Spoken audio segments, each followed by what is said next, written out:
तू थक गया है, ये मैं जानता हूं। बार बार कोशिश करना और हर बार कुछ टूट जाना, ये आसान नहीं होता।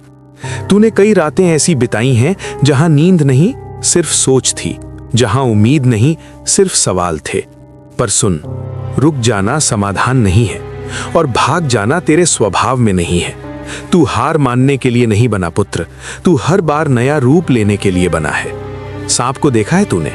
वो अपनी केंचुल छोड़ता है, दर्द होता है, पर वही दर्द उसे नया बनाता है। ठीक वैसे ही तुझे भी अपने पुराने रूप को छोड़ना होगा। पुरानी सोच, पुरानी आदतें, पुराने लोग जो तुझे नीचे खींचते हैं, उन्हें छोड़ना पड़ेगा। क्योंकि जब तक तू पुराने को पकड़े रहेगा, नया तुझे मिल ही नहीं सकता। तू बदल रहा है पुत्र, और बदलाव हमेशा असहज होता है।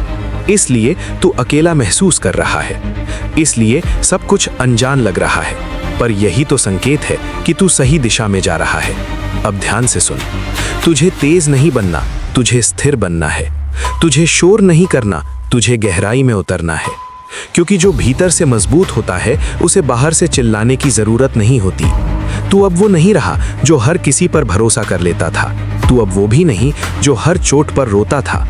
तू अब वो बन रहा है जो समझता है, जो चुनता है और जो चुप रहकर भी सब देखता है। और यही तेरी असली शक्ति है।